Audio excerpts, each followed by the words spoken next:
Phase 1. The humiliating childhood at Gateshead Hall. The germination of resistance awareness. Jane Eyre was trapped in a miserable situation since childhood. Her parents died one after another from typhoid fever, and she was forced to live under someone else's roof and seek refuge with her uncle Mr. Reed's family. This residence was inherently humble, and the sudden death of her uncle made Jane Eyre's situation worse. Her harsh and cold aunt, Mrs. Reed, always regarded her as a redundant burden and treated her extremely cruelly. Her cousin John Reed and cousins Eliza and Georgiana also inherited their mother's attitude, arbitrarily bullying and discriminating against Jane Eyre. In this environment full of indifference and violence, Jane Eyre did not submit passively as her aunt expected. Instead, the oppressive girl's atmosphere made her awaken the awareness of resisting injustice at an early age.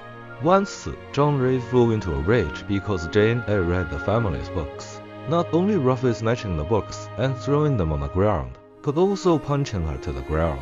Unable to bear it any longer, Jane Eyre rose up to resist bravely for the first time and confronted her cousin fiercely. However, this resistance brought even crueler punishment. On the pretext of resisting elders and being unruly, Mr. Reed forcibly locked Jane Eyre in the Eyre and uninhabited Red Room, a place where her uncle lived before his death and eventually passed away. The dim light, cold furniture, and the shadow of death intertwined here, becoming an indelible traumatic symbol of Jane Eyre's childhood.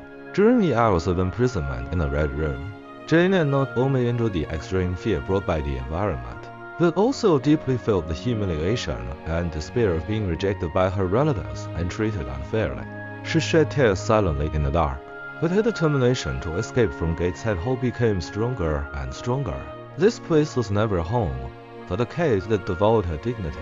Fortunately, Bessie, the kind governess at home, always felt sympathy for Jane Eyre. She saw and felt sorry for her, and secretly kept an eye out for opportunities for Jane Eyre to leave.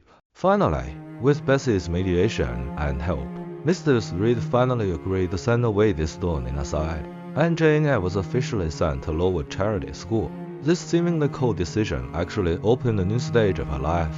The core conflict of this phase is essentially the oppression and confrontation between an orphan girl with no one to rely on and a powerful family.